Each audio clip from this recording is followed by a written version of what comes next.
আসসালামু আলাইকুম। বিএনপি সরকার গঠনের পর থেকেই একটা গুঞ্জন তীব্র হচ্ছিল যে আমাদের প্রধানমন্ত্রী তারেক রহমান তার প্রথম বিদেশ সফর হিসেবে কোনটিকে বেছে নেবেন, ভারত নাকি চীন, আগে চীন নাকি ভারত। একটা পর্যায়ে তো আমরা দেখলাম যে তিনি চীন সফরে গেলেন মালয়েশিয়া সফরের মাধ্যমে, এবং চীন সফরের পরে যেটি জানা যাচ্ছিল চলতি মাসে তিনি ভারত সফরে যাবেন। কূটনৈতিক জায়গা থেকে হয়তো তিনি সঠিক অবস্থানে ছিলেন, কিন্তু এখন এসে যেটি জানা যাচ্ছে, শোনা যাচ্ছে, কোনো কোনো গণমাধ্যম জানাচ্ছে যে তার ভারত সফর আপাতত স্থগিত করা হয়েছে।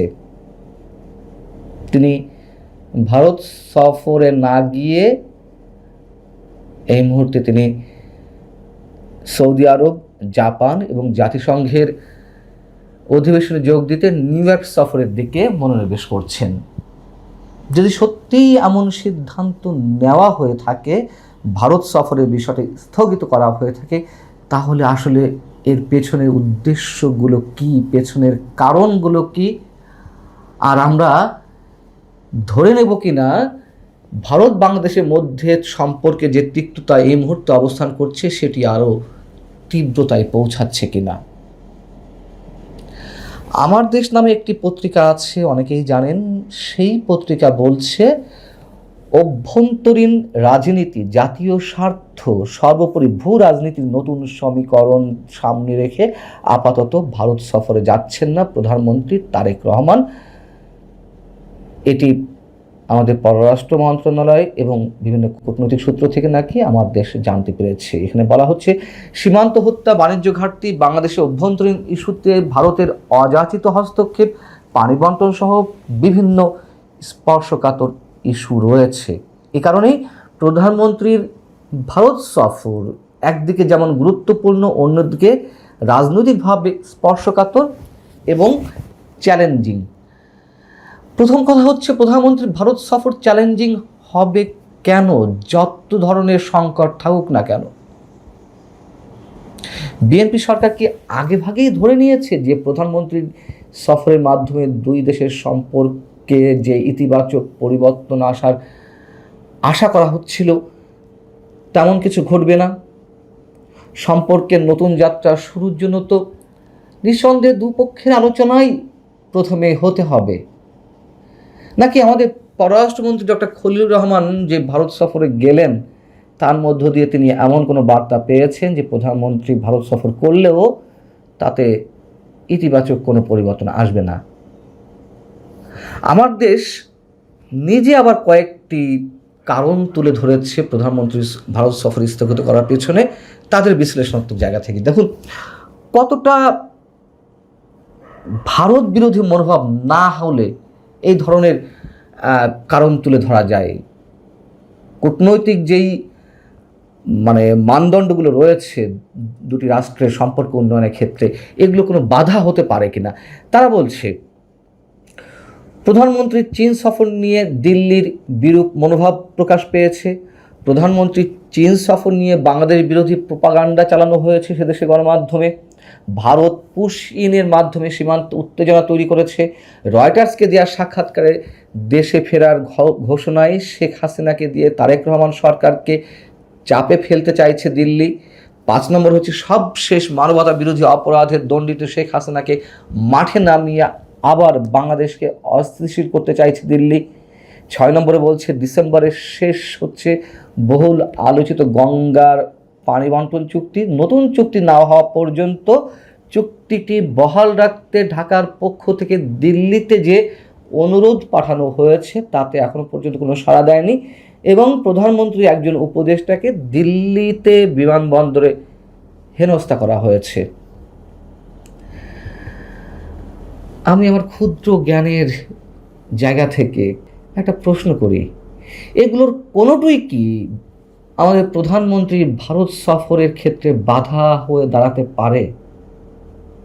এগুলোর কোনোটি কি কূটনৈতিক ব্যাখ্যার মধ্যে পড়ে? বরং সমস্যা যেহেতু রয়েছে সেহেতু দুই রাষ্ট্রের শীর্ষ পর্যায়ের বৈঠকের মাধ্যমে দুই দেশের দুই রাষ্ট্রপ্রধান বা সরকার প্রধানের পারস্পরিক সফরের মাধ্যমেই এসব অনেক সমস্যার সমাধান হতে পারে। এভাবেই হয়ে আসছে, শুধু ভারত বাংলাদেশ নয়, পৃথিবীর যে প্রান্তেই পারস্পরিক স্বার্থ সংশ্লিষ্ট দুই রাষ্ট্রের মধ্যে অনেক ধরনের সমস্যা থাকে, তাদের স্বার্থের জায়গা থেকে এইভাবেই সমস্যাগুলোর উত্তরণ ঘটাতে হয়। এগুলো বুঝতে খুব বেশি পড়াশোনার প্রয়োজন হয় না। হ্যাঁ, যে কারণগুলো উল্লেখ করা হয়েছে এর মধ্যে আমার দেশ পত্রিকাটির বিবেচনায় এর মধ্যে আমি মনে করি পুশ ইনের ঘটনা ছাড়া অন্য বিষয়গুলো নিশ্চয় ততটা গুরুত্বের সঙ্গে, মানে ভারতকে শত্রু ভাবার কোনো কারণ নেই। পুশ ইনের মাধ্যমে অবশ্যই ভারত একটা অস্থিরতা সৃষ্টির পথ তৈরি করছিল, তাদের অবচেতনভাবে অথবা সচেতনভাবে। ধরুন, মংলা বন্দরের উন্নয়ন কাজের জন্য চীনের সাথে বোঝাপড়া হয়েছে। এই মংলা বন্দরের কাজ তো ভারতকে দেওয়া হয়েছিল। তিস্তা প্রকল্পে চীনের যুক্ত হওয়ার বিষয়টিও মোটামুটি একটা চূড়ান্ত পথে। সেই জায়গায় সেই তিস্তা প্রকল্পে ভারতও বিনিয়োগ করতে চায়, ভারত কাজ করতে চায় তাদের স্বার্থের জায়গা থেকে। তো এইসব জায়গা থেকে তো ভারতের আপত্তি থাকতেই পারে, কিন্তু যেহেতু আমরা চীনের কাছে এসব বিষয়ে সমঝোতায় পৌঁছাচ্ছি চীনের সাথে, সেই জায়গা থেকে প্রধানমন্ত্রীর সফরের মাধ্যমে বা শীর্ষ পর্যায়ে বৈঠকের মাধ্যমে তো আমাদের বোঝাতে হবে যে না, এইগুলো আসলে আমরা তোমাদেরকে কেন দিতে চাইছি না, কারণগুলো ব্যাখ্যা করা দরকার। কেন আমরা চীনকে এর সঙ্গে সম্পৃক্ত করতে চাইছি সেটিও কূটনৈতিক বোঝাপড়ার মাধ্যমে একটা সমাধানে পৌঁছানো সম্ভব। আগে থেকেই যে যদি ধরে রাখি যে না, ভারত এগুলো ভালো চোখে নিচ্ছে না, ভারত প্রোপাগান্ডা চালাচ্ছে, তাহলে তো সমস্যার সমাধান হবে না। উল্টোটা যদি হতো যে এইগুলো চীনকে দেওয়ার কথা ছিল প্রথম পর্যায়ে, সেগুলো দেওয়া হচ্ছে ভারতকে, তাহলে চীন কি করতো? শেখ হাসিনার দেশে ফেরার ঘোষণাতে সরকার কোনো চাপের মুখে পড়বে কিনা সেই বিষয়টিও বিবেচনা করা হচ্ছে। মানে এখানে কি আমরা প্রশ্ন করতে পারি যে ফাঁসির আসামি নিজে এসে যদি ধরা দেয় মানে সংশ্লিষ্ট রাষ্ট্রের কাছে বা সরকারের কাছে বা আইনের কাছে, তাতে সরকারকে চাপে ফেলার কি আছে? তার মানে কি আওয়ামী লীগ বিরোধী যারা আছে এখানে রাজনীতি করছে, ইনক্লুডিং বিএনপি সরকার, তারা চায় না যে শেখ হাসিনা বিচারের মুখোমুখি হোক? ইউনূস সরকার কিংবা বিএনপি সরকার কেউ কি সত্যি সত্যি চেয়েছে বা চাচ্ছে শেখ হাসিনা বিচারের মুখোমুখি হোক, তার বিরুদ্ধে ফাঁসির যে রায়টি রয়েছে সেটি কার্যকর করা হোক? আর গঙ্গার পানি বন্টন চুক্তির নবায়নটা তো আমাদের জন্যই বেশি প্রয়োজন। এটি না করলে ভারতের কিছু যায় আসে না। গঙ্গার পানি বন্টন চুক্তি ছিল 30 বছরের জন্য, যেটি শেষ হচ্ছে 2026-এর ডিসেম্বরে, আর মাত্র 5-6 মাস আছে। এটি নবায়ন না হলে তো আমাদের জন্য বিপদ। আমরা কি অভিমান করে বসে থাকবো? আমরা বলে দিলাম যে চুক্তি নবায়ন না হওয়া পর্যন্ত যেন যে চুক্তি আছে সেটি কন্টিনিউ করা হোক। আমরা বললাম ভারত সেটি করতে বাধ্য। এটা কোন ব্যাখ্যায় পড়ে? আমার মনে হচ্ছে আমাদের প্রধানমন্ত্রীকে কেউ পেছন দিক থেকে বারবার টেনে ধরার চেষ্টা করছে, আর প্রধানমন্ত্রী তাদের সেই ফাঁদে পা দিচ্ছে।